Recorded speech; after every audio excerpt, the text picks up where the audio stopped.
Going live.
Round of applause for Jackson.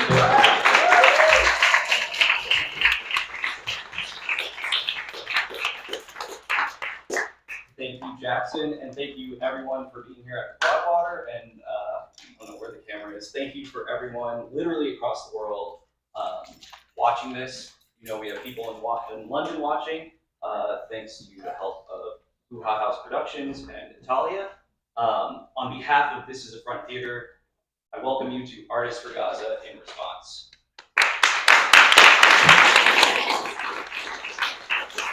I think I can speak for This Is a Front. It's a newly formed theater company, and I speak for them by saying that I'm very excited that this is the first official production by This Is a Front. To introduce myself, some of you know me as Kumar, some of you know me as Sasan, and I think that identity split is very reflective of what we're doing here tonight. Sasan is the name I use on stage, and Kumar's is my legal name, and the name I use in law and activism. And tonight is a marriage between the two, of art and activism, and it is a response to what is going on. We have a limited amount of time here. Let's get this party started with Lynn Molly from Hilarious Habibi's, and also has a podcast called Theopodtra.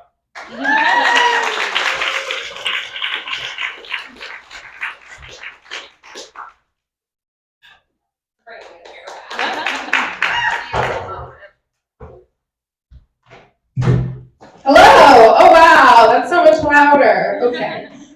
So I'm Lynn, I'm a stand-up comic, I'm a Syrian American. I'm going to do a little bit of material about my Syrian American experience, and then I'm going to read a piece of literature that I've prepared. Okay. So I was at a hipster diner in Los Feliz, Fred 62. Anyone? Okay, yeah. Have you noticed that on their menu it says the best falafel in Los Angeles? Bold, right? And I'm an Arab, so I was like, I have to push back on that. So I asked the server, is this really the best falafel in LA? And he goes, yeah, and I would know, I've had falafel in Philadelphia. What?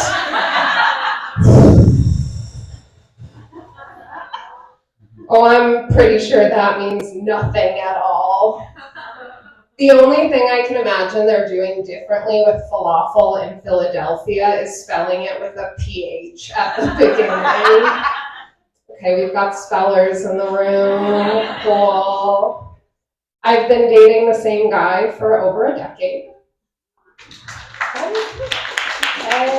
If you didn't clap for that, you're clearly in love with me, so that's cool. But I don't see us getting married anytime soon. We can't have a cute family wedding because my family is Muslim and then his family is racist. It's unfair of me to call them racist. They're more into that microaggression type stuff. His aunt once asked me what my mom's name is because she was looking for a nice exotic name for her new dog.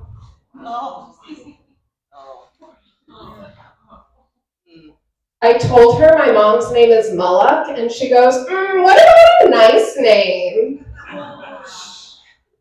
Mullock means angel. Mullock is a beautiful name. Also, his aunt's name is Kathy. So obviously you know what I had to do, right? I had to get a dog and name it Kathy. Someone came up to me after a show once and goes, did she really name the dog Mullock?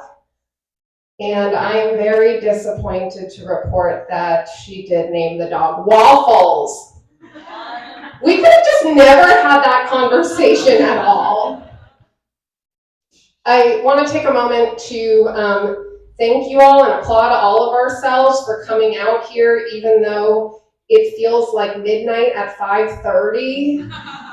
I suffer from really bad seasonal depression. Brown people in the room, give me a shout. Yeah, you know what I'm talking about. And I'm willing to do anything to get over it at this point. I'm willing to buy a therapy lamp. I'm ready to go to another hemisphere. At this point, I'm about to fly a rocket ship directly into the sun. But here's what I'm unwilling to do: wake up earlier or take a walk. I can't be bothered, you know? I am sad that summer is over because I do feel like my jokes about being a Middle Eastern woman land better when I'm tan. I identify as brown. A lot of people see me as white, which is understandable. When my parents moved to this country, they wanted me and my brother to fit in, so they gave us nice, normal American names, which is why my name is Lynn and my brother's name is Bill Clinton.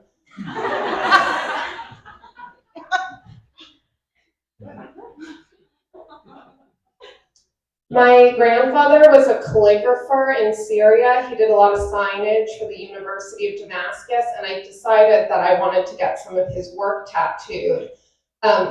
So I asked my dad to send me some, but I couldn't say why, because when you're a Muslim woman getting a tattoo, it's like, no, not gonna happen. And my dad sends me back the most beautiful calligraphy I've ever seen. And I was like, that's it. And I got it tattooed on my body. And then I called my dad up and I go, Dad, by the way, what did that mean? And he goes, oh, administrative office. My mom told me I was going to regret not learning Arabic, and she was right. That's her favorite part of the set. Okay, I hate that being a witch is cool right now. Okay, witches in the room, stick with me. I hate that being a witch is cool right now because I've been a witch since middle school. And back then, it wasn't a good look. Like, I had to be made fun of for wearing black lipstick for years so that white women named Allison can now fill their purses with crystals. I paved the way for them. But I know that I'm a good witch because I spent so much of middle school poring over a candle going, please let witchcraft be cool, please let witchcraft be cool, please let. On a side note, my cousin, she went on this really weird bender and she joined a Christian church, which is so weird because, like I said before, my family's Muslim, and if you're going to get into God, why not just get into the God that makes your mom and dad happy? It's just math. Also, leave Islam right now. Islam has never been a hotter topic. Do you know how much white liberals like Palestine right now? I also did that. I spent a lot of time in middle school poring over a candle going, please let Palestine be cool, please let Palestine be cool, for the love of God and the people who live there. I'm an effective witch. My magic just takes a couple of decades to kick in. According to my timeline, within the next 3 years, I should be married to a Backstreet Boy. It's gonna be Nick Carter because let's be real. The great thing about him, though, is he's estranged from his family, so I don't have to worry about them at the wedding being racist. It comes full circle, you know? Okay, cool. So now I have this piece of literature I want to read. It's not funny, I'm sorry. Sometimes you have feelings, I guess. It's a short story by Isabel Allende called And of Clay Are We Created. I condensed it into a poem. It's about an earthquake that happened in Colombia in 1985, and it's just so relatable, I couldn't stop thinking about it. And it just says a lot to me about what's going on right now, and also my own personal trauma regarding, post 9/11 feelings being stirred up. So I just felt like I had to read it. Okay. And of Clay We Are Created, an abridged poem. It is not just rubble. They are held by the spirits of their brothers and sisters, clinging to their legs, as if an ancestral resignation allows them to accept their fate. We see their faces humble, as if apologizing for all the fuss. The sky is weeping, and they are drinking the rainwater with their hands. We called all the important people in the city who offer relief in the form of vague promises, hearts of eternal ice, deaf to the moaning of the earth, to the prolonged roar announcing the end of the world.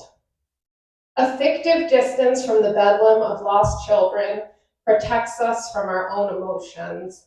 In the pandemonium, no one stops to commiserate. Reality has been irreparably distorted. We forget about their small life, that little bit of world before the eruption. At times, I am overcome with compassion and burst out crying. At other times, I am so drained, I feel as if I am staring through a telescope at the light of a star dead for 1,000,000 years. Drinking water is scarce, along with gasoline and food.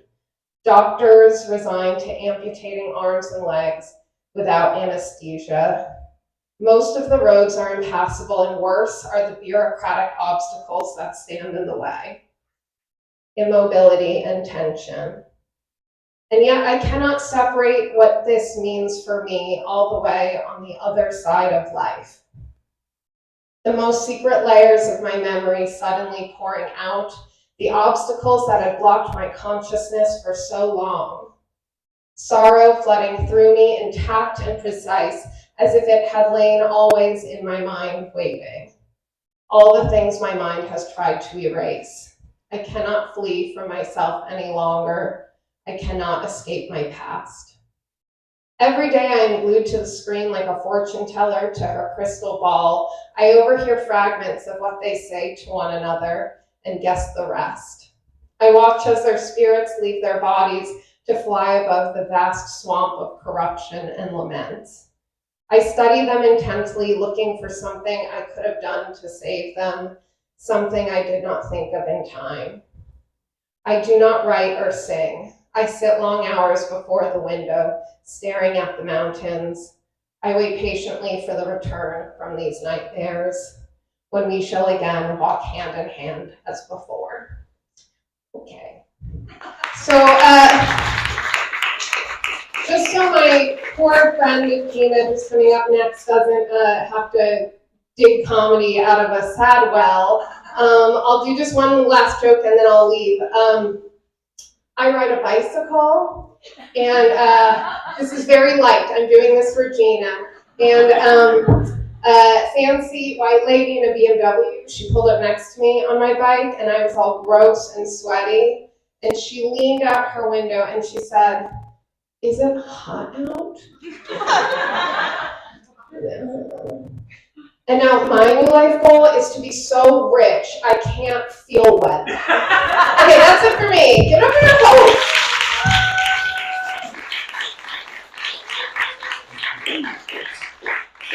I didn't mean to disappear like that. Next up, Gina B. Jones, also from Hilarious Phoebes.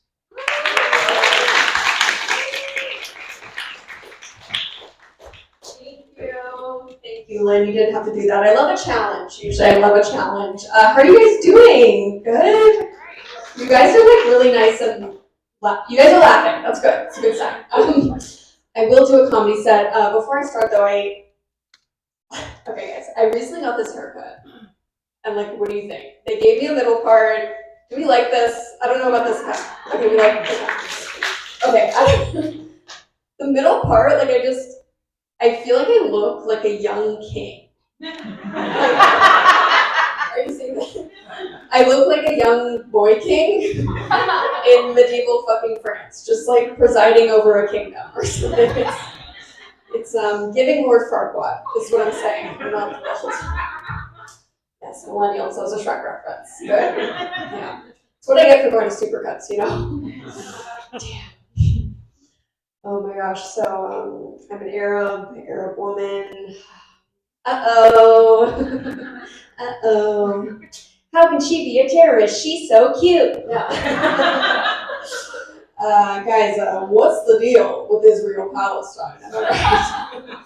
No, this is not all I'm gonna say, but listen, I just want Lin-Manuel Miranda to make a Broadway musical about Palestine. Because maybe then white people will start to give a shit about it. You know what I'm saying? I just want him to make In the Heights, but the lead character's name is Omar. We can call it In the Golan Heights. I don't know. I'm workshopping that one. My name is Gina. I'm half Syrian, half Mexican. So I make them like this. Isn't that crazy? That's my genetic background, but I've lived here in the US my whole life. So my dad, he was raised in Syria, and my mom was raised in Mexico. I know I was raised in America because I don't know where either of those countries are. I love being Middle Eastern though. I just got to do my show that like spotlights all like Middle Eastern, South Asian, brown comedians. And at the end of the show, they like brought us all on stage and they were like, give it up for Paula Began Awan, Ali Mehedi, Latif Tayor, Omar Qureshi, Fahim Anwar, and Gina. Okay, I look so out of place. I look like one of those white girls who goes on service trips to third world countries and like takes photos with the locals. Like, it was that. I know I don't look very Arab, but my dad, you know, he's very, very Arab. And I know that because in case you guys don't know, in Arab cultures it's pretty common to like marry within your family. And my dad's parents, my grandparents are first cousins. Yeah. Love that affirmative. I never get affirmed by that. Okay, the rest of you don't get weird about that. Don't get weird. All right? I know you guys get it. It's like we all have a hot cousin. All right? You are picturing them in your heads right now. Don't you lie to me. Everyone on 3, say the name of your hot cousin. 1, 2, 3. Evan! Quite a few murmurs. Kafias make sense. Any white people say they had hot cousins? You? No? Everyone's ashamed all of a sudden. I was like, maybe some white people are with the culture. And if they are, they're probably from the South. So, I don't know, guys. I have a hot cousin. His name's Evan. He lives in Atlanta. Big fucking deal. All right? Maybe we will get married someday, you know, for the culture. It's powerful. What else can I tell you? I have a boyfriend we've been dating 8 years now. Don't clap, fuck you.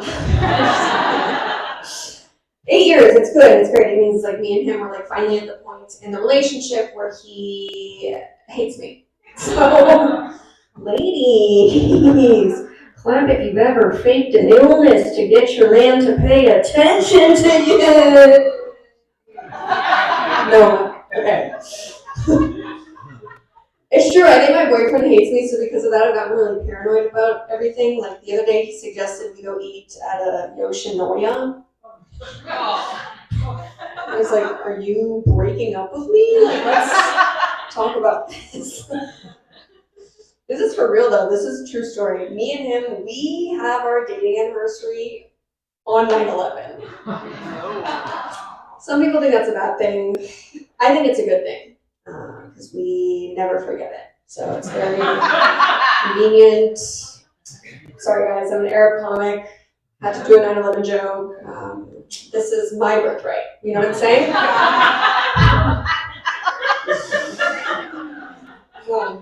Yeah.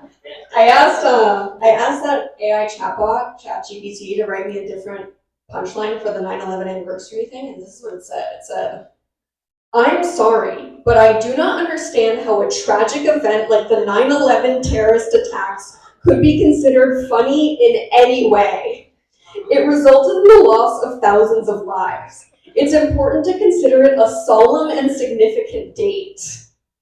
I'm like, wow, who wrote the code for ChatGPT? Like, the George W. Bush administration? Like, let's calm down. So I replied to it, I was like, I'm sorry, ChatGPT, it just said I'm a stand-up comedian and sometimes my jokes suck ass. Can you help? And then it said, please do not make jokes about the September 11th tragedy.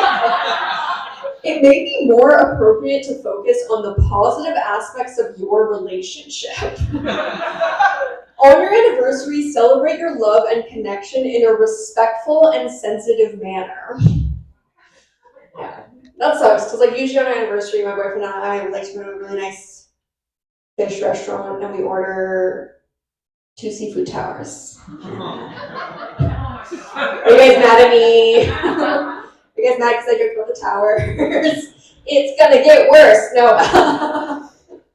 My boyfriend's great though. We had to get Plan B recently and we split the cost of the Plan B. He Venmo'd me for his half. And you guys know how Venmo does that thing where it like forces you to write a description of what you're paying the other person for. So I just got his Venmo payment with the caption, baby emoji, stop sign emoji. Yeah. He's funnier than me, but he's a Hollywood writer, so guess who's the broke one now? I'm pro-strike, guys, relax, it's okay. Pro-strike, what else did I want to say? Okay, this happened to me just the other day. This is not really a joke, this is just an experience from this last week. I posted like a couple stories in support of Palestine, and I got this DM from this man. He said, "Hi Gina, as a professor of Indigenous history at a small liberal arts college, I know you speak from the heart, and it does not lie. Stay strong, my brown sister." And I was like, oh my god, that's the first time I've ever been called brown in my entire life. Yay! And the next day he wrote me another message. He said, "Gina, technically my connection to you began as a fan, but your posts did move me.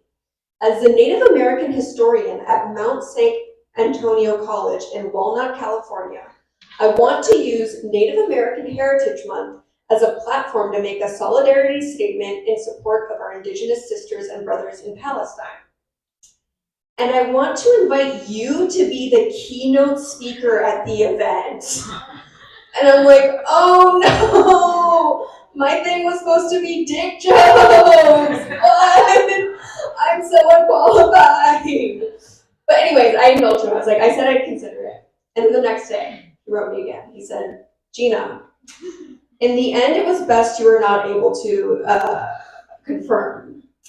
Our event has been canceled because our VP of Student Life used to serve in the IDF." And that is the Arab American experience in a nutshell. And they just got me thinking, like, well, what are they going to do instead? Like, if they can't hold this Palestine solidarity event, like, what are they going to do? Like, screen Amy Schumer's Netflix special? Like, what culture do they have? You know? All right, I have to go soon. I'll leave you guys with this. I do wear these glasses, and all right, ladies, I just want to ask, ladies, have you ever been walking down the street and a catcaller just like ruins your day? Yeah? Okay, have you ever been walking down the street and a catcaller doesn't catcall you, but catcalls every other girl? And you're like, I'll take the harassment if it means I'm not fucking ugly. Like, oh my god. I don't get catcalled anymore, you guys. Best catcall I ever got, it was years ago. I was walking downtown with a group of girlfriends, and there are these men on the corner playing this game where they would yell out the names of celebrities that each one of us looked like. So we were like walking in this huddle trying to ignore them, and they start to call out these names to my friends. They're like, all right, damn girl, we got Kylie Jenner over here. All right, damn girl, we got Jennifer Lopez over there. All right, damn girl, we got Beyonce over here. And then I hear a pause, and I hear them like snickering and laughing at me a bit. And then I hear one of them go, we got Harry Potter.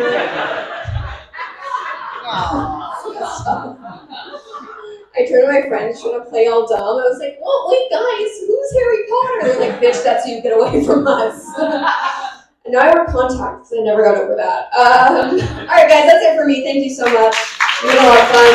Free Palestine.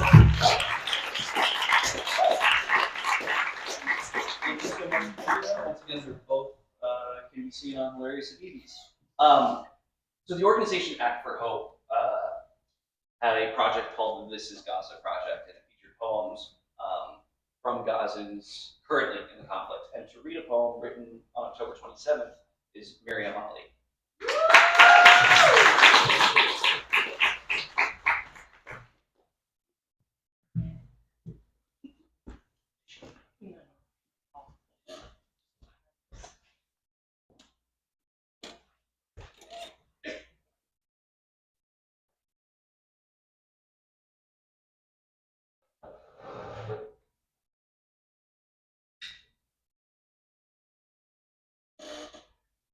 This was written on October 27th, 2023, after all communication was cut off and I didn't expect this text to be received.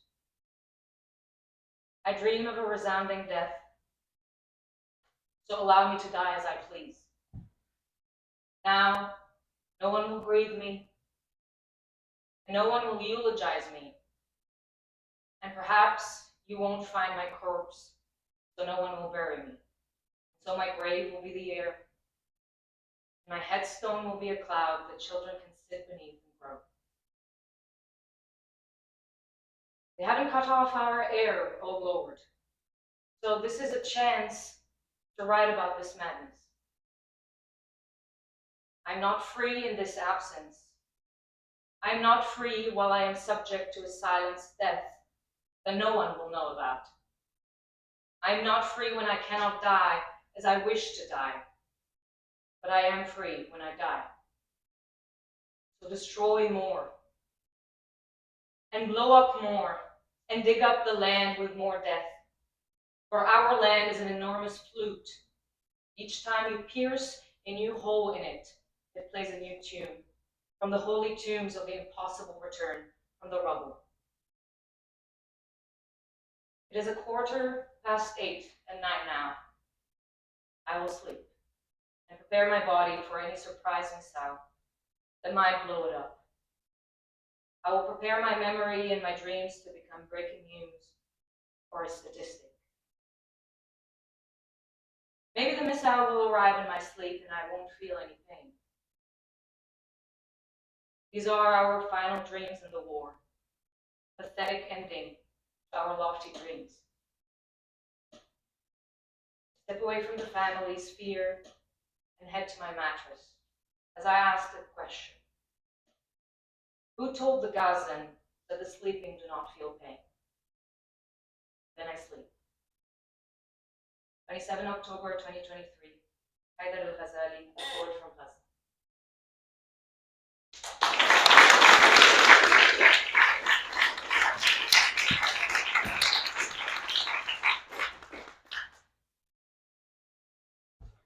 So with the great duty of following that up is a comedian, Joe Masaka, from the Here with Joe podcast.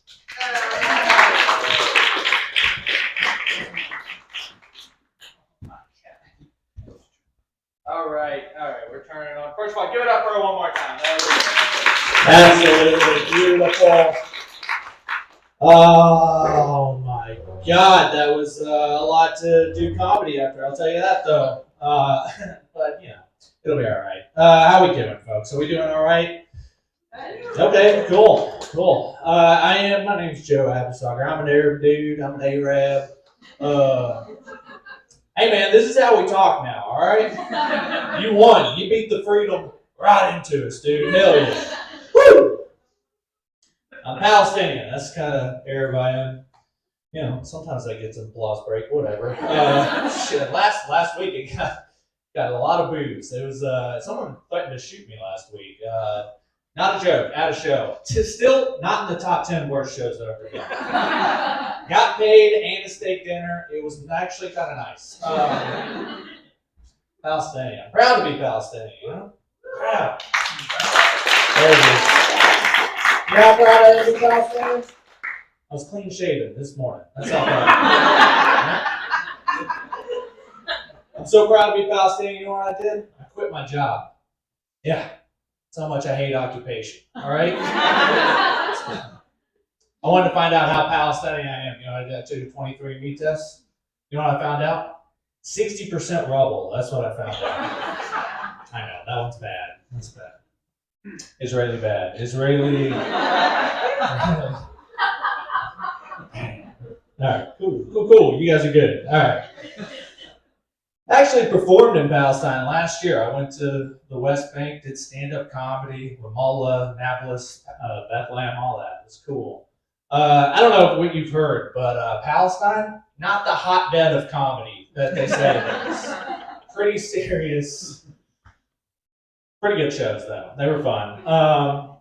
Here's the thing though, the whole like 2 weeks before it was coming up, I was really like nervous, because I was like, I don't know if my material is gonna work over there. I was pretty nervous about it.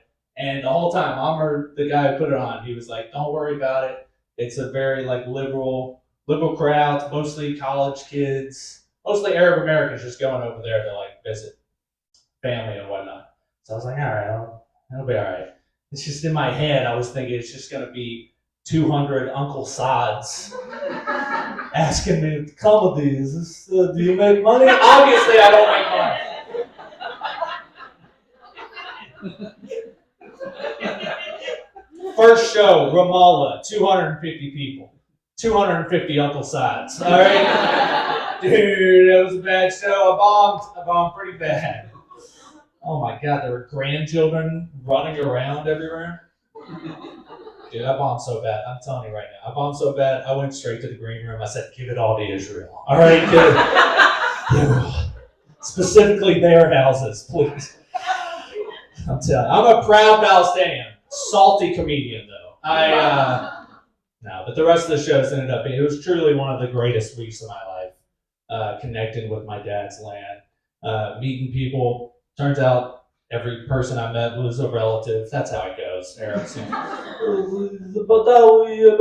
It's like they just sit there and find a whole family tree. It was fun, and the whole week, I was the one guy who didn't speak any Arabic. Anyone speak Arabic in here? Yeah. Yeah, speak Arabic. All right, you guys will get this one. I'll try to follow through for everyone else. But all right, so the whole week I don't speak any Arabic, and the whole time I'm thinking of my grandma just yelling at me, "Ikti Arabi, ikti Arabi." All right, you guys get that one. Angry. So I wanted to learn a little bit. I was trying to because I wanted to talk to people. So we'd go out to eat dinner. They were filling us up with all the good food. And we were at this shawarma place that was sponsoring the shows. And one night I was like, dude, I was talking to my buddy Amr. I was like, hey, just help me out here. I want to ask for chicken shawarma with everything. So I was like, how do you say everything? And he said, which one of you guys speak Arabic? You speak Arabic? All right. Everything is what? Kulshi. Huh? Kulshi. Kulshi. Yeah, oh, okay, cool. Doesn't count. Kulshi. That's how you say everything in Arabic. So I was like, all right. I was like, this is my moment. All right, let's go. Chicken shawarma, Kulshi. He comes over. He's like, what do you want? I'm like, chicken shawarma, Kulshi. It's like, Kulshi. Everyone laughs at me. Ha ha ha. He just comes over. He just puts a chair in front of me. Turns out Kulsi is what? It's chair. All right? Ha ha ha. Real funny. Everyone at the restaurant make fun of the Tennessean guy. All right? Real fun. But I was like, all right, cool. I'm going to do that on stage in Ramallah. It's going to be a lot of fun. All right? It'll be something I can connect with. All right? They're like, yeah, perfect. And that was another reason it was good shows, because I got to write about shit that was happening. All right, I go to Ramallah, which is the most conservative part of all those shows. Tell that same story. I'm like, I'm going to do chicken shawarma, Kulsi, and I say, or Kulshi, and I say Kulsi. I'm doing the whole thing, and I'm acting it all out. And I say, he says, what do you want on your chicken shawarma? And I say, Kussi! Yeah. For those of you who don't know, Kussi, stank-ass pussy. That's what... It's like my pussy, too. Isn't it possessive? Yeah, it was a fun. Remember how I said that show that almost got shot wasn't in the top 10? No, this one was good though. They had a good time. Beautiful country, my favorite place on earth. I'm trying to get out here, trying to make a name for myself. DJ Khaled is the most famous Palestinian in the country right now. I don't think there's going to be peace in the Middle East until that's not true. DJ Khaled is a guy who yells his name over other people's music. It's the most Israeli shit you can do. What do I do? Classic.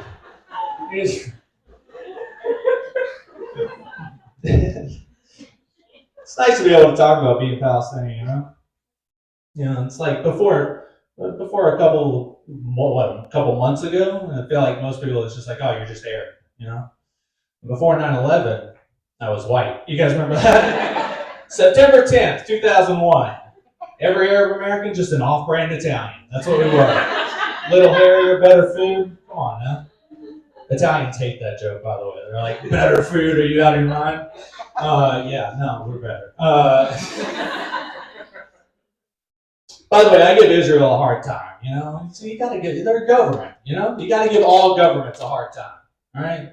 United States, Israel, look, you know, they haven't been treating their women too well, right? I got family in Saudi Arabia.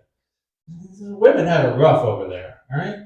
This is like, you know how bad women have it in Saudi Arabia? This is the only way I know how to explain it. Saudi women have it as bad as white American women think they have it. Does that make sense? All right, cool. I never know how that one's gonna go. All right. I haven't gotten a light yet. I want to make sure. All right, cool. All right. 9/11, that was, you know, crazy times. Remember right after 9/11, how into country music this entire country got? All that? Ugh. It was just like Toby Keith, really? He's number one? I hate Toby Keith. I hate him so much. He's the worst person. And look, and here's the thing. I don't hate Toby Keith because he took a national tragedy and turned it into an album, all right? In which he was like, basically took an entire section of the world and villainized them, you know, just to sell albums. That's not why I hate him.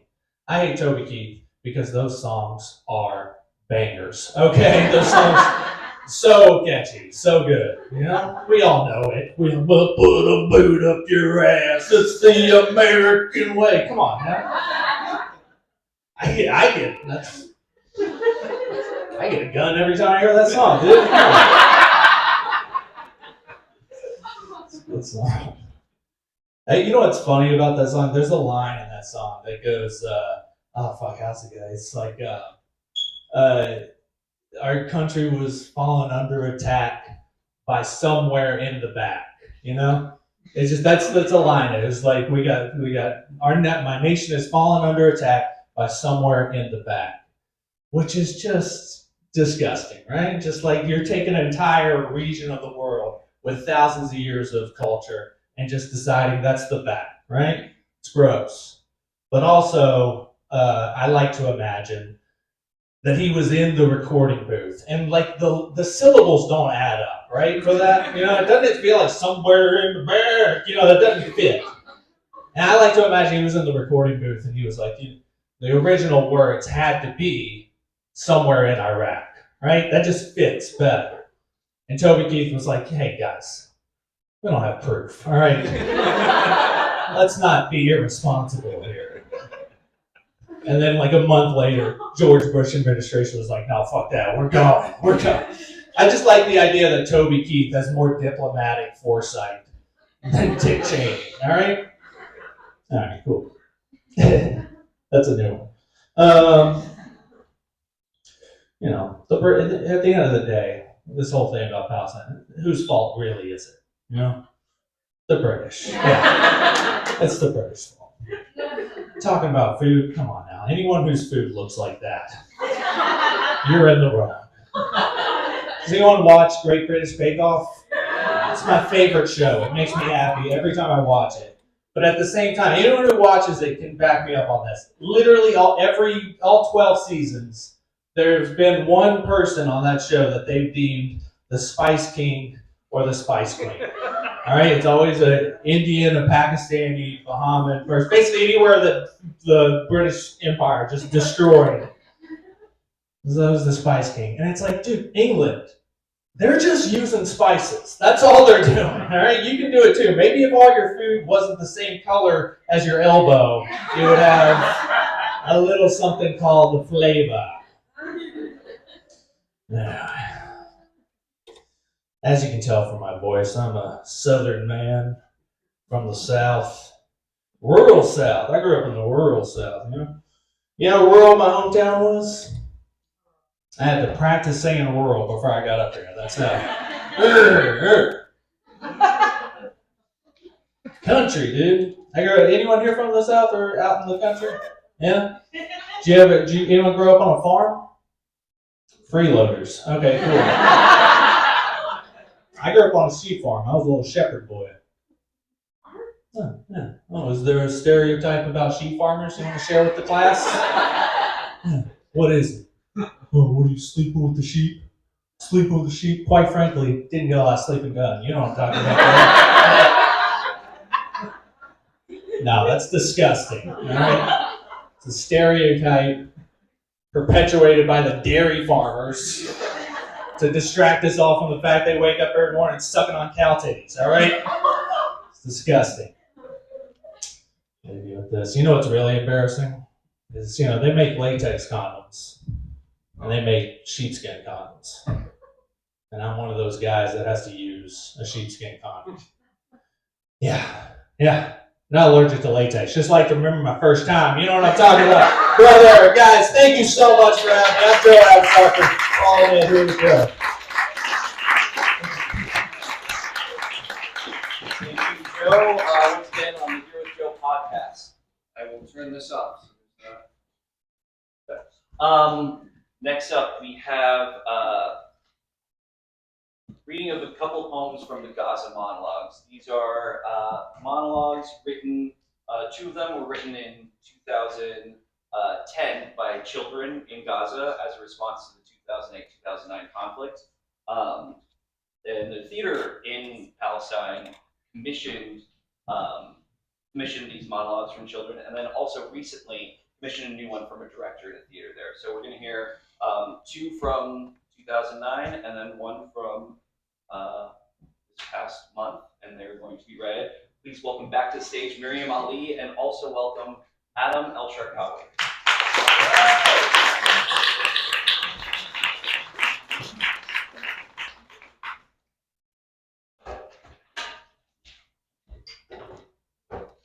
Oh shit. From the bottom. The bottom? Yep, yeah, there. If you Wow. Yeah.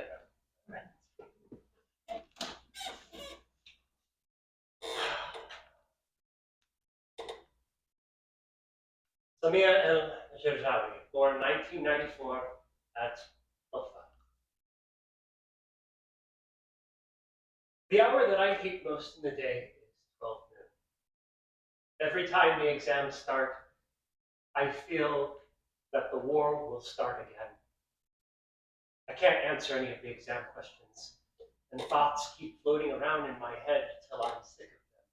I ask myself, is what's happening to me normal, or am I sick? People say the Sea of Gaza washes all pains, but my pain is bigger than the sea. Because the last time I was at the sea, I was with my friend. We swam, played, and had fun. But now I can't go to the sea anymore. The Talatini Street is near the petrol station, and petrol was dear to people and expensive. It was a big deal to have a liter of petrol. There was a war going on, and people were afraid to buy anything. My dad sent me to buy petrol. After I bought it, I went to the house of my friend Zaki, who lives near the station. I was missing him a lot and hadn't seen him for more than 10 days. I got to his house, and I was in a hurry because my dad wanted me to return quickly with the petrol. I went inside the house without locking the door. His mom considers me like her son, and me too. I said hello to her and to my friend, hugged him, kissed him, said hello to his brothers, and quickly left. When there were 20 meters between me and their house, I heard the loud sound of a plane. And after that sound, a rocket falling on my friend's house. People started screaming that the house was bombed. I couldn't believe it. I looked back at my friend's house and saw fire and smoke coming out of it. I'd never seen anything like that. I went back running to our house. When I got there, my dad told me, "Your friend died." No, he didn't. Everyone started telling me your friend Zachy died, and I didn't believe them. That's why I didn't go to the funeral, or the hospital, or the cemetery, because Zachy did not die. I always talk to him at night. Well, not exactly to him, to his photo. I'm very upset with him because he doesn't come to visit me, and I also stopped visiting him at home. I'm sure he's not dead. And for sure, there will come a day when we meet. Then I'll blame him because I miss him so much. I have another friend living in Russia. He always tells me about Russia and the freedom and safety that he lives in. I feel that I'm not living. I start wishing that I would dive in the sea and keep diving and diving till I come out and find myself in Russia.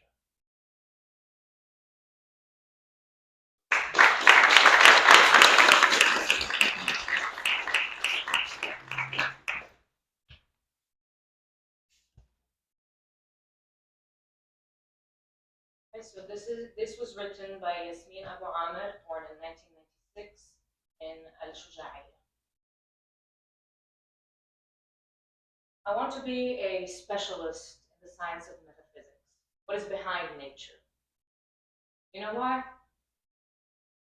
Because I think that Gaza itself is behind nature. And I got so much from my presence here in Gaza that I'd like to transfer my skills to others.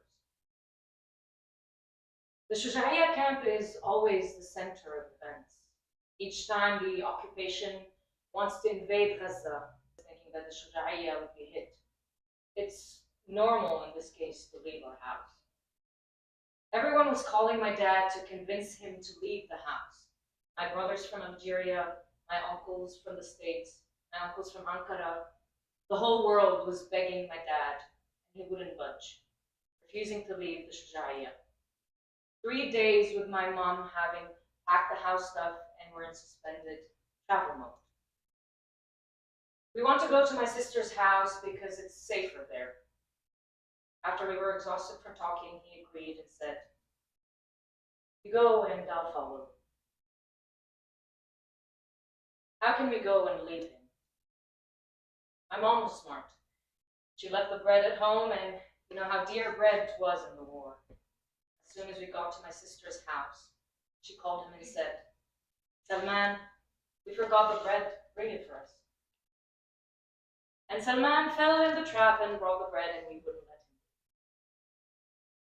The next morning, we woke up to a phosphorus bomb that fumed the street. We all started crying, our tears falling because of the phosphorus. The bomb was easier on us than that taunting. He said, "I told you, let's stay home. It's better for us. There's no place like home." And on it went. What added fuel to the fire is that the mosque and house next to my sister's house were destroyed in the bombing. And you can imagine what my dad did to us. He wanted to take us back home immediately. No sooner had he finished his words than we were told that the house next to ours in Shuja'iyya was bombed and the front of our house ripped off. Then, for the first time, all of us looked at that. We stayed at my sister's place. It became clear to us that wherever we were in Gaza, in the war, we were not safe. After the war, I started to always dressed in a very clean and tidy way, so that if I die, I would die a nice death. But it would be the biggest problem if I was hit by a rocket, because I'd become 100 pieces. I'd like to die in one piece. Wow. That's that and Gaza's dreams. Our dream has become to die a good death, not live a good life.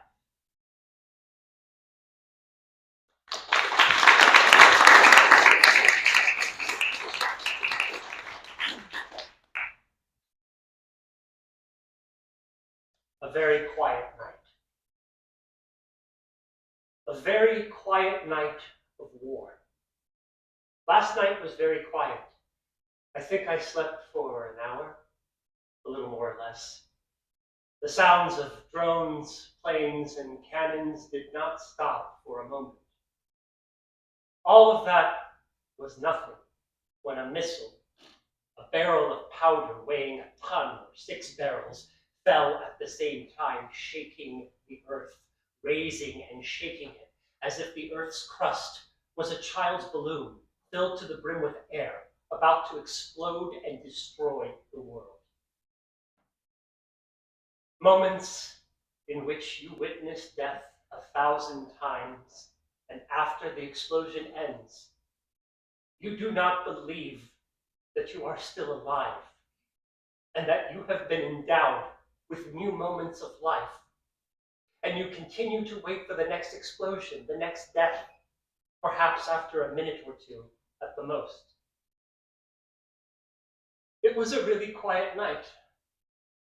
Enough that before we went to sleep, we were able to dine on 2 cans of beans for 30 people, which was unusual. The dinner was a big party in honor of the beans. But what spoiled the party was the lack of bread. We all dined with 5 loaves of bread, and the truth was that I was the one that spoiled the dinner party because of my heart. Because before that, I was standing on the street with a man, and his 2 daughters came and asked me for bread, just bread, to feed the 2 girls who had not tasted bread for 3 days. In fact, at the beginning, I told them that I have no bread. But just one look from one of the 2 girls was enough to penetrate my heart like a balm of mercy. I told him to wait. I brought him 5 loaves of bread to share with him the bread I had.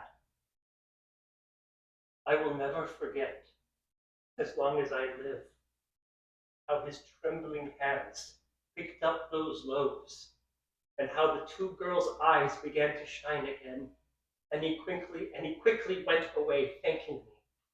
It was as if he was running away with his great spoils, which he did not want anyone to see him with.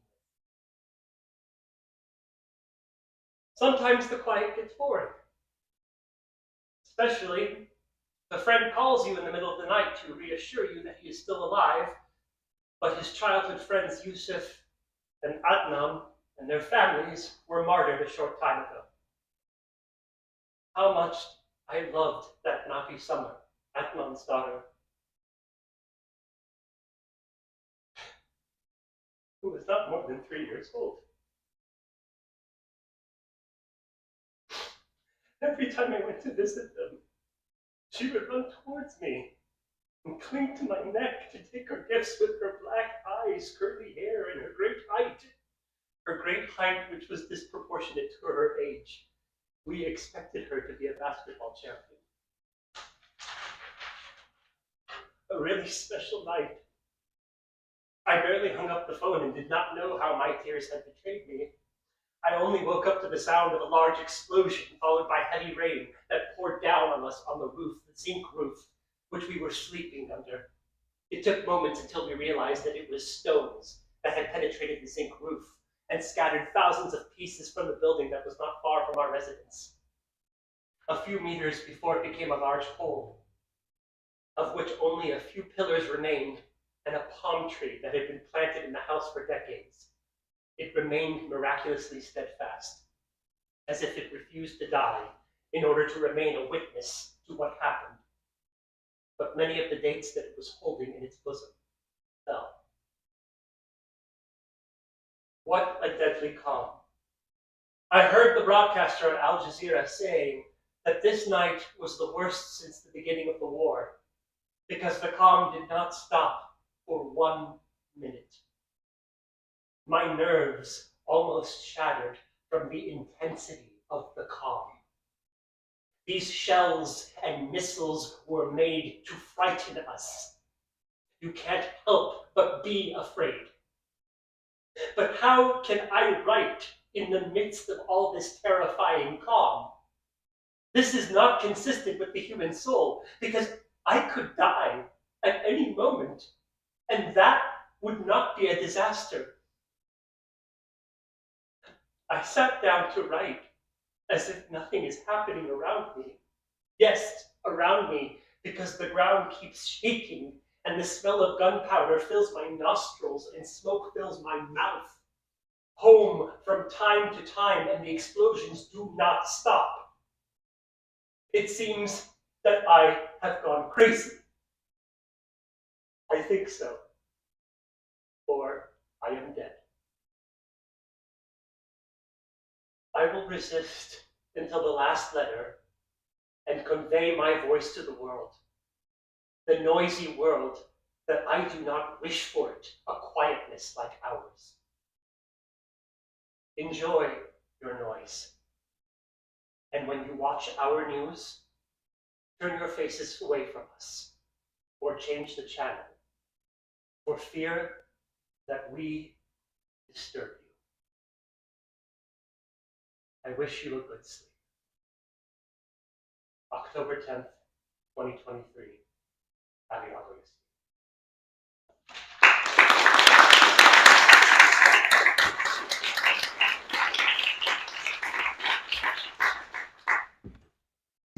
Thank you, Miriam and Adam.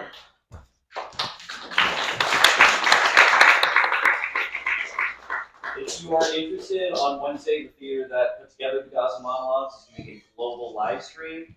This is a Front Theater. Find us on This is a Front.Theater on Instagram. We'll be participating in the live stream by uploading the performance you just saw. Next up, we have 2 poems written by our own poets here tonight. First up, we have Ada.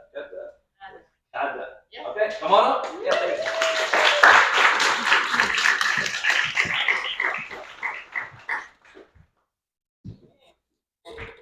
Hi everyone.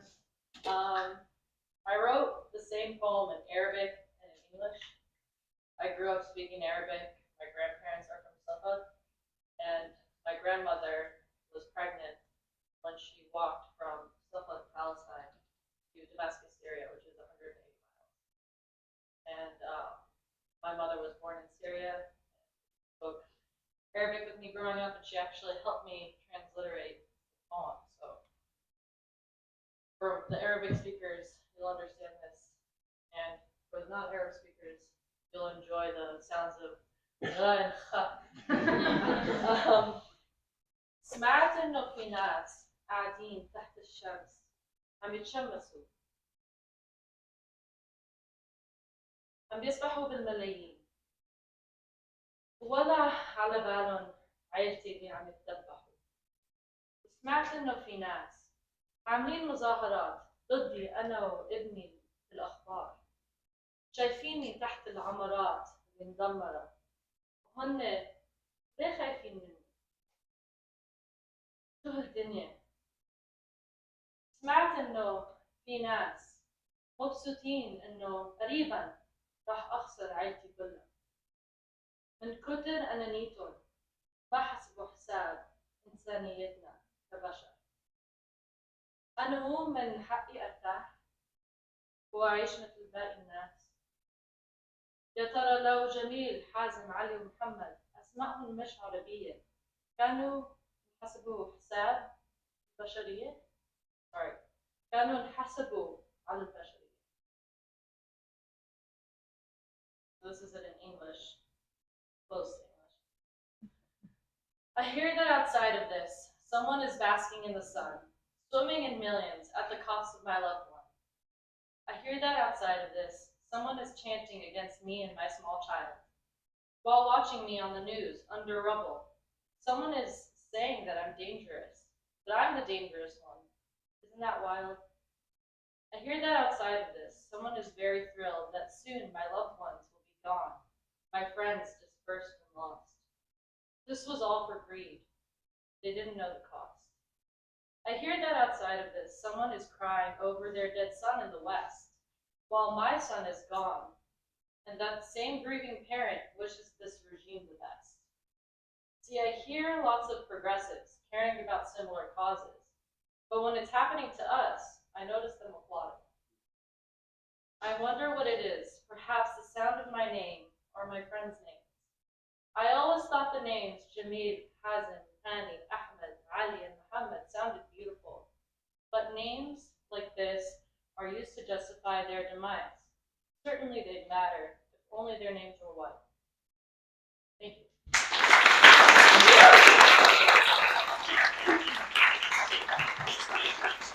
Thank you, and now welcome theater artist Victoria Milconi.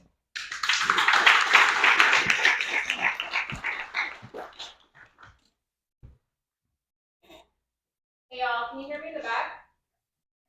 Cool. Hi, I'm Victoria. You also call me Mosa. I'm a theater and film artist here in LA. And I wrote this poem a few weeks ago. I didn't think I'd ever be saying it out loud. First time out loud. And this is for Gaza, Palestine, Gaza, for all colonized peoples and places. War is an abstraction until it isn't. A plea, a dance for humanity. Those contradicting Western eyes, a gaze that dissects my very existence. Pupils dilated. Orientalism is a hell of a drug. I know no humanity. We are not afforded it. I appear in the form of terrorist number 1 on your movie screen, speaking broken Arabic and wearing unidentifiable props over my face. I appear in your video games, shrouded by orange filters and riddled with bullets that you so happily shoot into this broken skeletal caricature of mine. Am I even real to you? Am I alive? Do I breathe? I dance in the form of Aladdin. That is maybe the one and only time you see me. And yet even Aladdin isn't afforded any grace or care and of the caricature. Peace in the Middle East, they say and they laugh, while voting for the very architects who continually tear me and my brothers and sisters apart. I see myself in every face lost. Brothers, cousins, are we all drifting in the same sea? Children of darkness, I hear your cries. They echo with mine. My tears run into the very same sea filled with your souls. I am so sorry. It isn't enough. Enough is enough, and yet it is never enough until we are alive no more. And then the world will weep for the peace that cost the very lives that so desperately reached for it. A glass ceiling that once broken left nothing in its place. Children of darkness, cry no more and drift with me in this sea of loneliness and peace. Enough cost us everything. Peace left us nothing. War is an abstraction until it isn't. Genocide is an abstraction until it isn't. History tells us this much. Are you listening?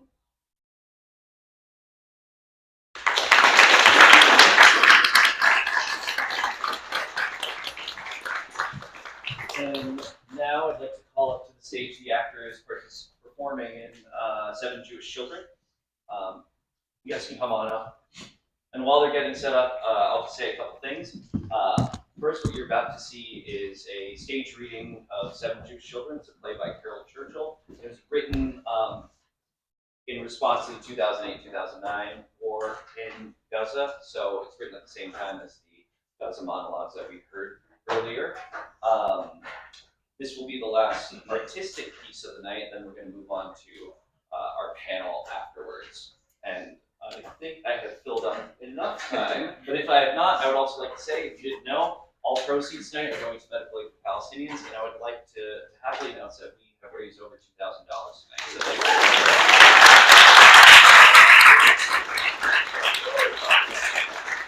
you. And now, Seven Jewish Children, directed by Brian Ecker.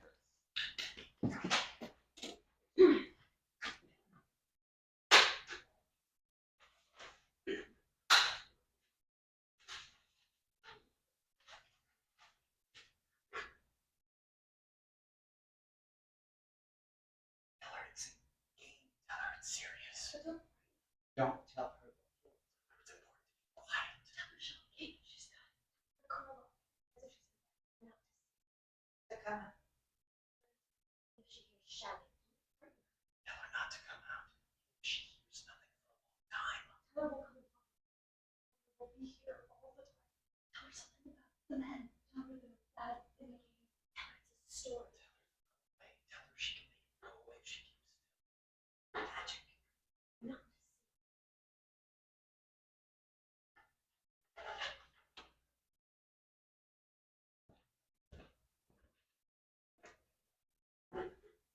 Tell her this is a photograph of her grandmother, her uncles, and me. Tell her her uncles died. Don't tell her they were killed. Tell her they were killed. Don't frighten her. Tell her her grandmother was. Don't tell her what they did. Tell her she was brave. Tell her she taught me how to make cakes. Don't tell her what they did. Tell her something. Tell her more when she's older. Tell her there were people who hated Jews. Tell her it's over now. Tell her there are still people who hate Jews. Tell her there are people who love Jews. Don't tell her to think Jews are not Jews. Tell her more when she's older. Tell her how many when she's older. Tell her it was before she was born and she's not in danger. Don't tell her there's any question.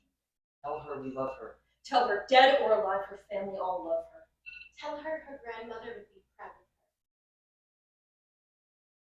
her. Just tell her we're going forever. Tell her she can write to her friends. I mean, her friends can come and visit. Tell her it's sunny there. Tell her we're going home. Tell her it's the land that God gave us. Don't tell her religion. Tell her her great, lots of greats granddad lived there. Don't tell her he was driven out. Tell her, of course tell her. Tell her everyone was driven out and the country is waiting for us to come home. Don't tell her she doesn't belong here. Tell her of course she likes it here, but she'll like it there even more. Tell her it's an adventure. Tell her no one will tease her. Tell her she'll have new friends. Tell her she can take her toys. Don't tell her she can take all her toys. Tell her she's a special girl. Tell her about Jerusalem.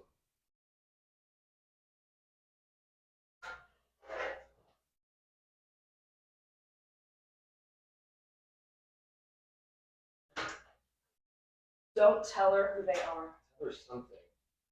Tell her they're Bedouin. They travel about. Tell her about camels in the desert and dates. Tell her they live in tents.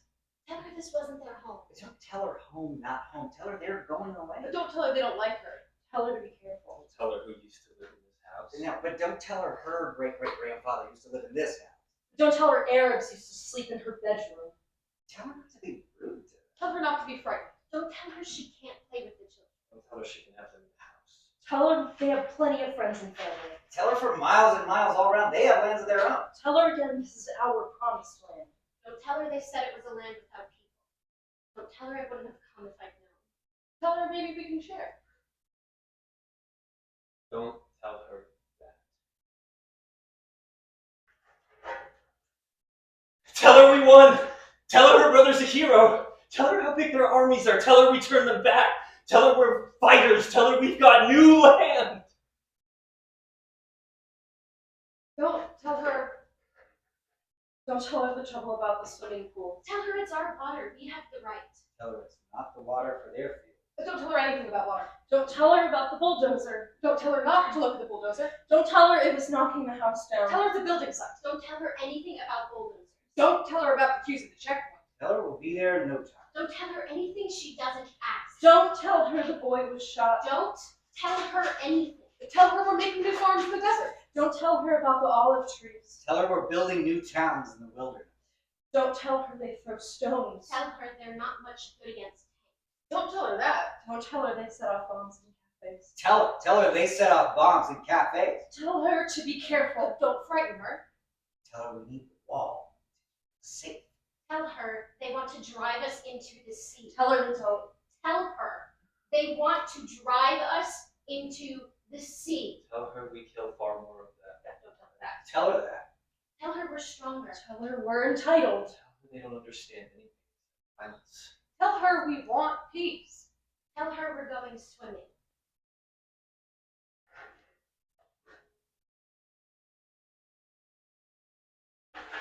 Tell her she can't watch the movie. Tell her she can watch cartoons. Tell her she can stay up late and watch Friends. Tell her they're attacking with rockets. Don't frighten her. Tell her only a few of us have been killed. Tell her the army has come to our defense. Don't tell her her cousin refused to serve in the army. Don't tell her how many of them. Tell her the Hamas fighters have been killed. Tell her they're terrorists. Tell her they're filth. Don't. Don't tell her about the family. Tell her you can't believe what you see on television. Tell her we killed the babies by mistake. Don't tell her anything about the army. Tell her. Tell her about the army. Tell her to be proud of the army. Tell her about the family of dead girls. Tell her their names. Why not? Tell her the whole world knows. Why shouldn't she know? Tell her about the dead babies. Did she see babies? Tell her she's got nothing to be ashamed of. Tell her they did it to themselves. Tell her they want their children killed to make people sorry for them. Tell her I'm not sorry for them. Tell her not to be sorry for them. Tell her they can't talk suffering to us. Tell her we're the Iron Fist now. Tell her it's the fog of war. Tell her we won't stop killing them until we're safe. Tell her I laughed when I saw the dead policemen. Tell her they're animals living in rubble now. Tell her I wouldn't care if we wiped them out. The world would hate us is the only thing. Tell her I don't care if the world hates us. Tell her we're better haters. Tell her we're chosen people. Tell her I look at their children covered in blood. What do I feel? Tell her all I feel is happy. It's not her. Don't tell her that. Tell her we love her. Don't frighten her.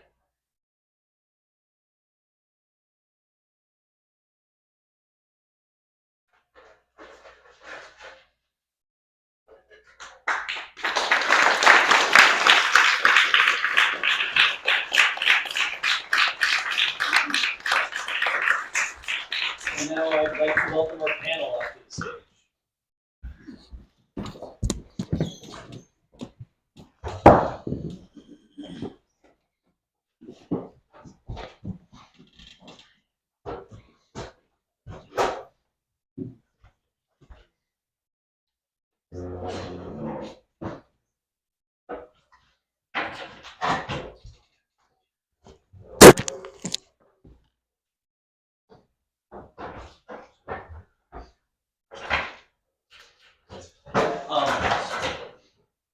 So with us, we have, in no particular order, Will Italia from If Not Now.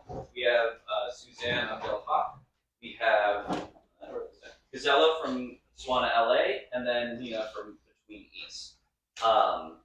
Thank you all for being here. So just want to start off and really carry this conversation by responding to the art. Some of you agreed to do this event based on our pitch. I know Will was our first panelist, and Will, you agreed to do it after reading the play. And I was wondering if you could start us off with just what about the art drew you to this and how it connects to what you do. Yeah, thank you. And thank you everyone for being here. Can you all hear me okay without a microphone? I should speak up a little bit, or should I have a microphone? We can do.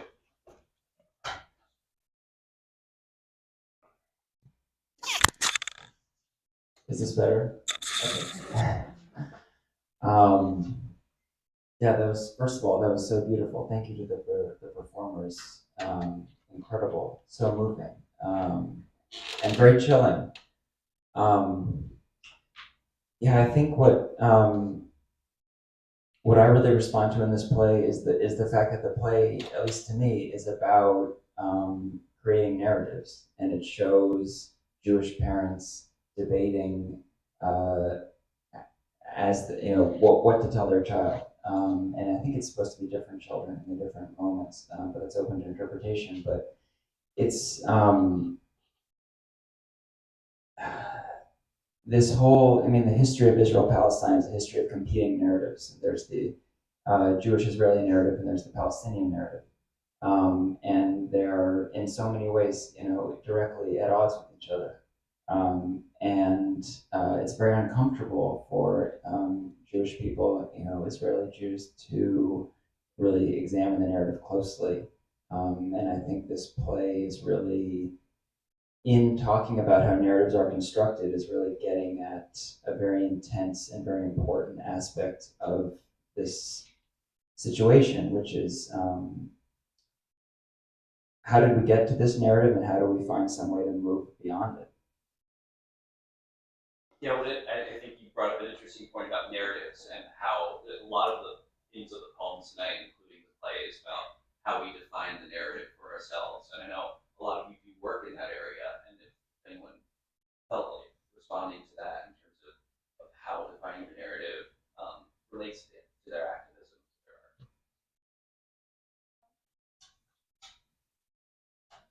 art. I'm Lena. As a Palestinian, and I'm sure that play is super impactful, and it's actually interesting just to see the narrative from the Jewish side, but as a Palestinian witnessing it, it's kind of triggering. Just to hear that it almost sounds like there's just no looking at us as human beings. Like it was tell her all these things to justify why they should be on that land or why these people were there without ever once humanizing us. And I think what I took away from that piece of art is just how much the narrative is impactful on the human mind and how people show up. I actually have friends visiting from Palestine right now, and it was really interesting for me to hear what their life experience is like there, because I'm a Palestinian American and work with a lot of artists through my business with East. But it was for me to even hear, because sometimes I can't comprehend how someone cannot even look at us as human beings. And then from speaking to people who live in Palestine, or what we call 48, it's interesting to like the psychology of their brain and how the narrative of what they're told creates like generations of dehumanizing Palestinians. I just don't know how any human being can look at babies or children and not feel anything. It doesn't matter where they're from, something. So I think that the narrative and the story is really important, not just in that play, but also just in the arts and entertainment in general. I mean, I started my career in entertainment, and I work in it now, and I think that for too long, I think someone who did a poem mentioned how like there are terrorist number one or terrorist number two, and too often we're just portrayed as the same thing. Terrorists, cab drivers, oppressed women, we're all Muslim extremists. People are surprised to find out Palestinian Christians. We've seen it so much in the past month. Just the select is because of people like Montez and Lestia and Bisan, who are on the floor, on the ground, showing us what's actually happening there. We're seeing the big agencies and companies dropping clients, silencing them if they don't go with their agenda. And it's, I've never seen anything like it with any other political divide. Like people hated Trump, but if you posted you voted for Trump, you were not fired from your job. So it's really, the narrative I think is really, really necessary in terms of how we shape it and how we tell it. And then I think from a psychological perspective, it's interesting. Actually, we have a therapist, and I don't know if you want to say anything about this, but I just think that like the narrative within the communities and within your home is interesting. I don't know if you have any thoughts on this, but I'm just gonna throw it to Yeah, you. yeah, Well, hello everyone. Okay, well, I'm a licensed MFT. So I think something that stands out to me is just the level of denial. And it's not, and that's, a very common defense mechanism in trauma response. But it's just like, you can't even acknowledge the humanity of Palestinians. It's like people get fired for just acknowledging Palestinians as just human. They're not even saying anything really controversial or making a huge political statement. It's just like, they're just saying just something that you would want to say about any group of people. So, that's something that also stood out to me during the play. And also it's just, I remember like in college, meeting this Jewish girl, and she knew so much about Israel, but she didn't even really know that there were Palestinians. Like and she truly just didn't know. It just seemed like the way she was raised was like almost like not like there were no people there.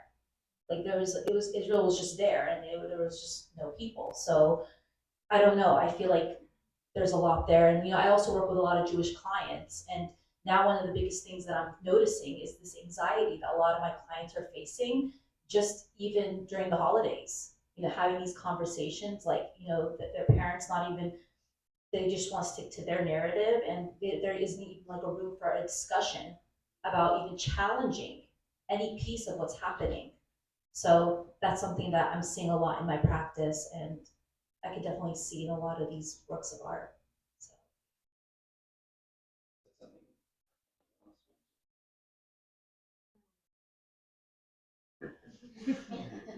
I'll just say, if anyone is thinking about it, having a hard conversation, we had, if not now, did publish a resource recently on having some of these conversations with strategies and how to talk to. So many of us in the Jewish community do have family members who are locked into this point of view that does dehumanize Palestinians. It denies the existence of Palestine.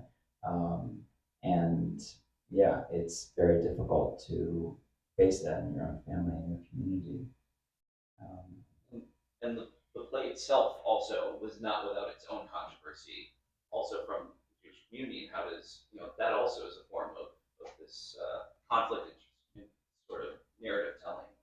Yeah, I mean, Tali and I were talking before the show about how it's interesting that Caryl Churchill, the playwright, is not Jewish, because it takes a lot of bravery to write this play as anyone, but especially a non-Jewish person, because this is the culture we live in. Is you get accused of anti-Semitism for doing a play that isn't actually anti-Semitic, but is very deeply, I think, it deeply challenges, like I was saying earlier, and we were all talking about this narrative.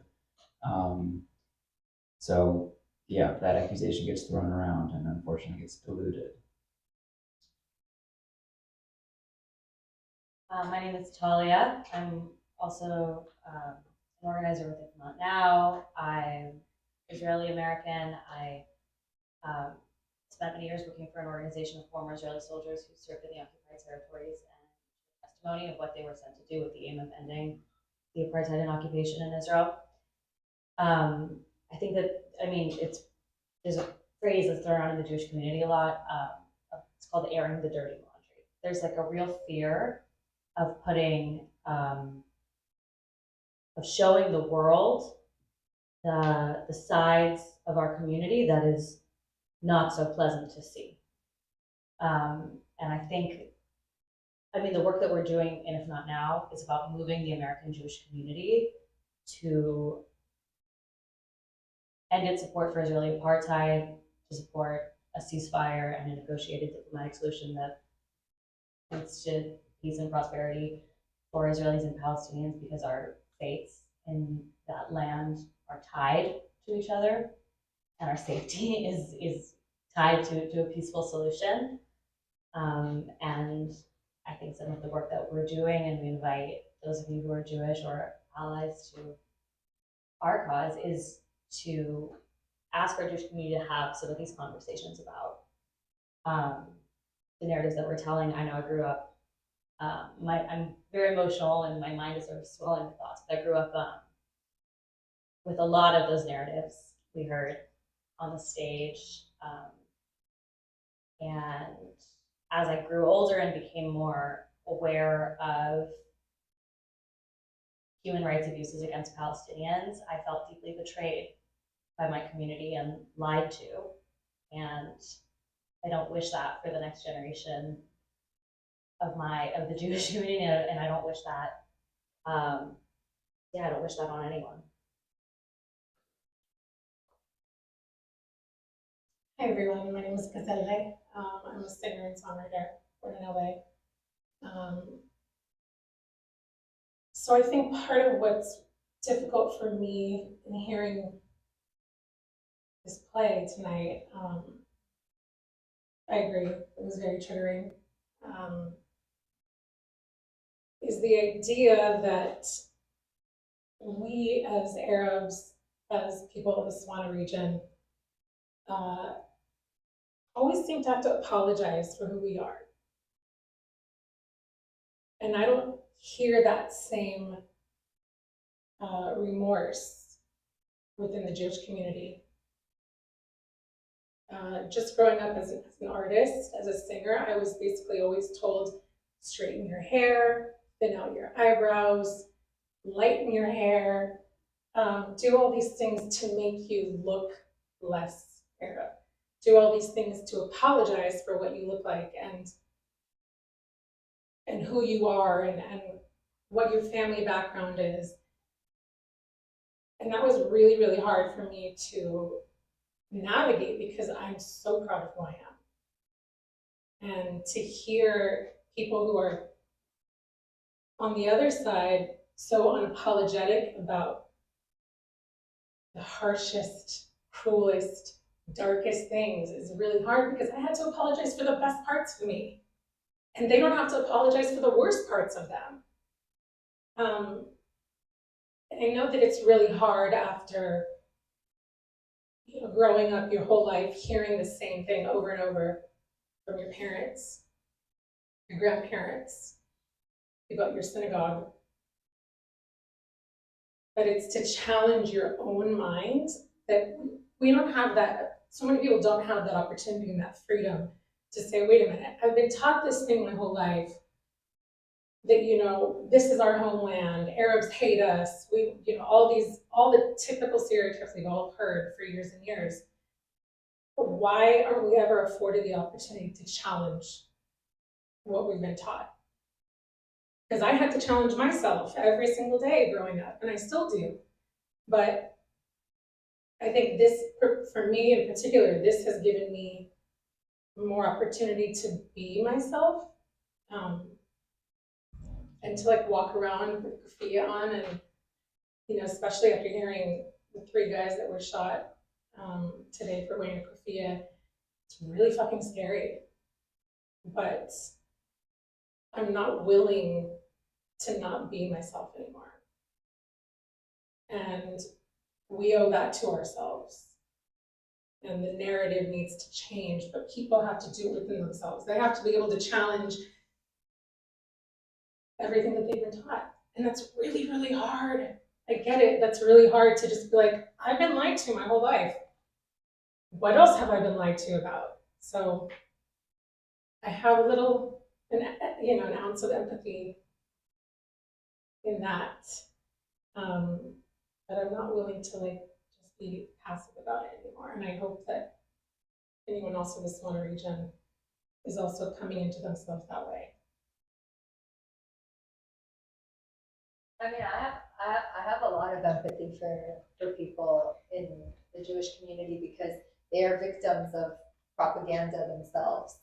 The only thing I have a hard time wrapping my head around is our community is brought up with so much love. As a Palestinian, by the way, my father was tortured and abused by the IDF that later led to his death.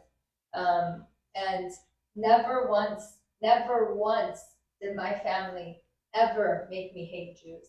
Never. Never said an anti-Semitic thing in my upbringing. Never, ever. And so, and I don't have a father because of it. So what's difficult for me as a Palestinian to understand is how do Jewish adults still say this to people? You know what I mean? How are we as Palestinians have to show up in ways that we have to be on our best behavior. We have to make sure that nothing we say is anti-Semitic, which nothing we say for the most part is anti-Semitic. And if any other human on the planet could be doing what Israel is doing to Palestinians, and we feel the same way. It has absolutely nothing to do with religion. And so I think that I have empathy for Jewish people who are victims of their own propaganda and the propaganda that comes out of Israel and what they're taught. I can't imagine being in their shoes and being brought up to believe this thing and then learning through TikTok or however people are discovering, waking up that like, wait, this goes against everything I know. And how must that feel for a Jewish person? I guess like, I don't know if I'm answering a question at this point, I'm just making a comment, but I guess I have a curiosity around, if not now, and the Jewish Americans that you guys are talking to, that's like, how does one break free of that? Because it almost feels like as Palestinians, we have to be the people that are witnessing our people being mass murdered and then still have empathy for the people that are being brainwashed and then still not say things to lose our jobs and then still not like show up in XYZ way. And it's like, well, how can the Jewish community also show up for us? And I know, like, you know, you guys are obviously doing an organization. I'm not calling you guys out in any way. Just you guys are doing a lot. I guess there's a more of a curiosity about how do these two communities connect, because ultimately we have the same enemy in many ways. The Israeli propaganda and the apartheid and oppressive systems. And God forbid we're even allowed to say genocide and not lose our jobs. But like that's actually what's happening. So I don't know, I guess there's like, how do you bridge that divide? Because both sides seem to be like super hurt. By the way, I have no idea if this is where you were leading this conversation. I was like, let me take the mic. I was saying how I feel, but yeah, anyway. Sorry. Well, art is an impact, right? So it's I have a response or reflection. I don't know exactly if this is what you were asking, like how you bridge that gap, but I was home last weekend and I was speaking with my family. My father is the child of Holocaust survivors, and he speaks with me a lot about his family's experience in the Holocaust. And when I was home this time, he showed me a book that was made by the survivors of the village that my grandparents came from. When they, those who survived the war came together and they made a book of narratives of the town, stories from all the survivors, like a list of all the people who had lived in the town. And it was like this beautiful processing of the immense grief that the survivors had gone through. And my father was kind of showing me the book, and he showed me, it was very moving to me. He showed me a family, he turned the page and he showed me like a picture of a family, and he said this whole family died. And as he was showing me this, I felt like a very obvious and strong reaction to what is going on right now, and how much what is happening in Gaza right now sounds a lot like what happened in the village where my grandparents lived. And I think that gives me a lot of, that really, I don't know, it's what, we're really connected. And I think it's very important to me that the Jewish community understands that there's more between us than in between us. Yeah, I would just add to that. There's so much trauma in both communities, and in the Jewish community, it's Holocaust trauma, and it is passed down and it lives in the body. And I think traumatized people who don't get help traumatize other people. And I think that's the tragic reality of it. and then there's all the history of colonialism and the British and all this, which adds complexity to it. But this is part of why it's so hard for Jews to get out of this framework, is the weight of Holocaust history, and not just Holocaust history, but pogroms and other history that our people has experienced in the past, makes it hard for us to see just the simple fact that Jews are now in power, and it's a very asymmetrical situation. I mean, Israelis have all the power, and Palestinians have no power, and yet I have Jewish friends telling me that this war is not going to end until Hamas surrenders. Which is an absurd thing to say, but that's the mindset. It's this mindset of fear and sort of a kind of vague fear, because it's sort of very deeply felt, but isn't actually necessarily corresponding to reality. Because do they also realize that even if you take out every Hamas member, I think I have a lot of voice on my head. Even if we take out every Hamas member, a new Hamas will probably emerge, because the Palestinian people are always going to resist and fight for their liberation. And so I suppose, like, how do we get to the root cause, which is if you actually end the occupation and the apartheid system, and the ethnic cleansing, and allow the Palestinians to live in liberation and peace and harmony, then the Jewish people will also live that way too. You know what I mean?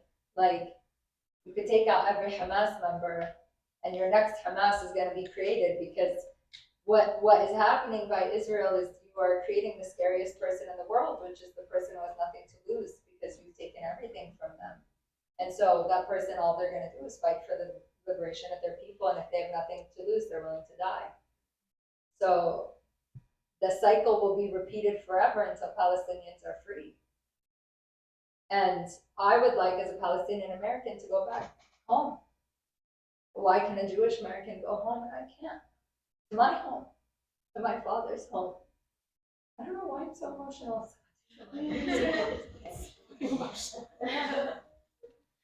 Yeah, but another thing that I just want to add is that there's also this narrative that Arabs cannot govern themselves. That there's always this narrative that's being pushed out. We're not civilized enough for that. We're not civilized enough to do X, Y, Z. So we always need someone to quote unquote keep tabs on us. Or also there's this other narrative that Arabs just want to kill all the Jews. That we're just born. We're just born that way, just wanting to do that. And that's just not it. That's not what this is about. This is about occupation. So I feel like there needs to be more. I mean, for one, people need to meet Palestinians and actually have a conversation with us, because there's a lot of people out there that have such strong feelings and views over people they've never even met or never even had lunch with. So it amazes me when I talk about identity-based trauma, that people can have such strong views on my identity and who I am, and tell me who I am, even just as a Palestinian woman. So that's just something. I would say about not knowing, if you don't know someone, obviously, like you're saying, you can't have empathy or sympathy for them. And I think that narrative used to work, when you didn't have access, like if you didn't know a trans person and you were taught your whole life to be afraid of them, all the things that you were told about them made sense because that's all you knew. But we're in 2023, and I refuse to let that pass. That thing doesn't fly anymore. If your safety is predicated on someone else's oppression, it doesn't work. Like, you're never going to be safe. So unless you're going to actually go out and learn, which we can do now because we're all holding our phones in our hands, it's something it really is mind-boggling that the narrative can continue, and ultimately this is a tool of white supremacy. and the buck gets passed down to like this hierarchical, like your proximity to whiteness, your proximity to blackness. And anti-blackness and colorism exists in all of our communities, but the idea that we're always kind of aiming towards the highest, which is white supremacy. And right now, the way that I see the narrative of the Jewish community, or at least of Israel, is that they are now that level of the white supremacist that is able to just inflict the terror on the next people below them and below them and below them, and it just keeps going.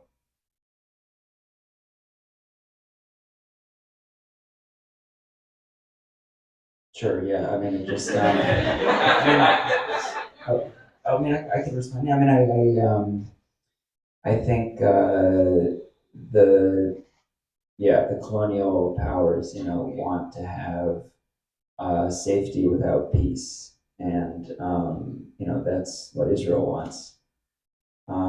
It's apparent that, it's been apparent for a long time that Israeli governments don't actually want peace. They just want a sort of terrible status quo to continue on, which is obviously impossible, as we learned on October 7th, and as many of us already knew. So, yeah, I mean, I just completely agree. The only way to have a lasting peace is through dismantling the system and trying to actually promote a free and dignified way of life for Palestinians as well as Israelis. I'd much rather hear from you guys than ask more questions, so feel free to grab the mic. A lot of the art that we heard tonight was either written by children or written from the perspective of children. And a lot of the discussion so far has been pushing back against narratives upwards in the ancestral tree, pushing back against what parents have taught or what people around us are saying. But I'm curious your perspectives on changing the narrative for next generation, going younger. I could go.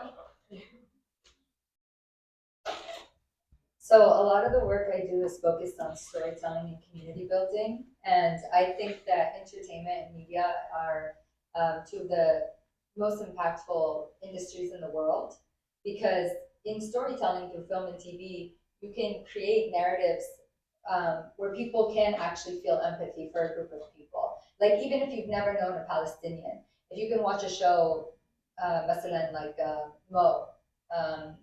So Mo on Netflix obviously follows a Palestinian American character. It's the only Palestinian show we've ever seen on mainstream TV on Netflix. It's the second Arab show we've ever seen that accurately represents us, and that's done by our people. But what Mo has been able to do is create a link and a connection to you witnessing a character that you like and having empathy for that character. And I think entertainment for so long has, like, we've seen these kinds of stories for Jewish Americans, or what happened in the Holocaust, or just Jewish and white characters. And then Hollywood started to obviously move more towards inclusivity and diversity and BIPOC stories. Now I'm quite concerned about what's going to happen for Palestinian and Middle Eastern voices moving forward. But I do think that 80% of the stories told are told in Hollywood and entertainment. They inform how people see a group of people around the world. And so, to me, filmmaking and storytelling is like massively impactful on creating empathy and connecting with someone. Even if you've never met a Palestinian in your life, you can at least remember Mo or any character that you've seen on film and TV. Too often, to be honest, like I said, we've been portrayed as terrorists. And so I think people so quickly, they've been programmed for years and years and years and years to believe that we're terrorists, that when something like this happens, they don't even think we're human. They just think we're all terrorists. Or taxi drivers, or oppressed women, or whatever. And so, like, there's already, from the point of view of storytelling, people. And I actually did speak to like 5 neuroscientists about this, because I wanted to understand the impact that storytelling has on the belief system. And it has massive impact. And so for me, from at least the work that I do, I think storytelling is a big thing. And then the other thing that I think is two other things I would say that I think are impactful. One is by engaging and coming to our community events. So like we work a lot with artists and creatives. I see the form of change happening through art and creativity. And so we work with a lot of different artists and creatives in the events and programming that we do. And so by coming to any of our events, by listening to our music, by being around our people, and by engaging with our culture, you can witness firsthand how beautiful it is. By eating our food and recognizing that hummus is Palestinian or it's Arab. I don't know what Israeli hummus is, among other food. But by like really appreciating and hearing the story of how our food is made, or hearing the beautiful Arabic language in the form of music, which is on the rise now, Arabic language music. And so you don't hear language that you only connect to terrorism, because in film and TV for so long, they would say something in Arabic before explosion, and now you can hear it in a beautiful way. And then the third thing I would say is through art and creativity, but outside of film and TV, as touch points into culture. And so like whether it's an art series or some kind of art exhibition or launch, or something within music, like whether it's a story that's being told through a music video, or really anything across the board from our community that touches around storytelling, art, creativity, entrepreneurship, food, ways for people to engage with who we are and witness who we are, poetry, books. I think that those all have big cultural moments for people who might not never meet a Palestinian or an Arab, to see a different side to us told by us than what entertainment and media has been sharing about us. So I think that's, to answer your question, my perspective, at least from the line of work that I do, ways in which you can shift the narrative. And I think we're in the city that is responsible for a lot of that storytelling. I would say one other thing about, you said the generational thing about, we talk about what our ancestors have told us, but I just love that everyone's afraid of TikTok right now.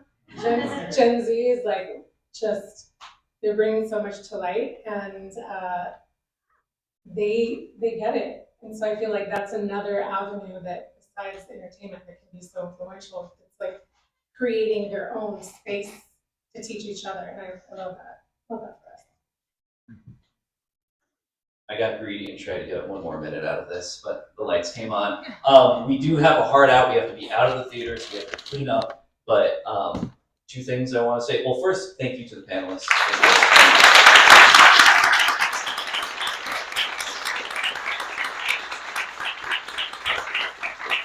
I wish it could have been longer, but we can continue our conversation to the Broadwater bar. That's the name of it. It's called The Plunge. It's called The Plunge, which is an awful metaphor for tonight. That's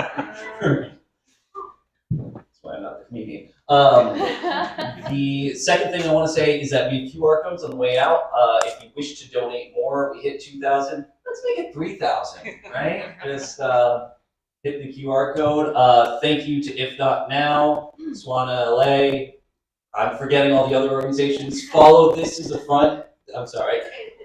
Follow This Is a Front Theater on Instagram and get out so we can clean. Oh, and one more thing.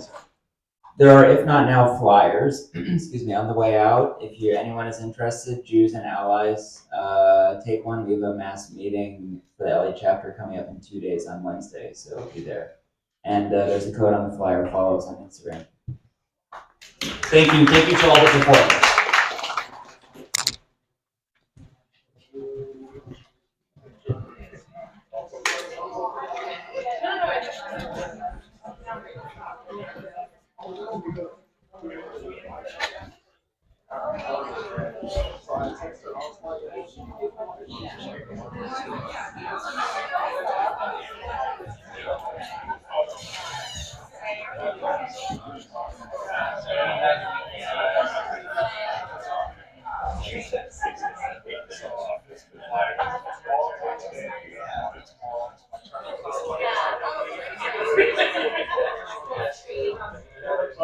Yeah. So continue the conversation outside. So the next meeting, I think personally, this conversation outside, I mean, everything on here is so much basically. Yeah, exactly. So basically like trying to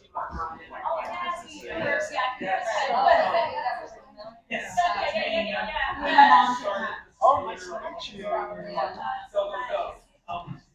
Where did you get your beauty from?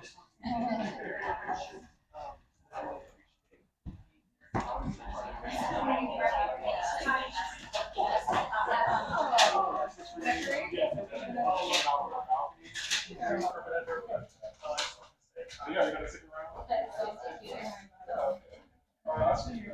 Thank you for coming.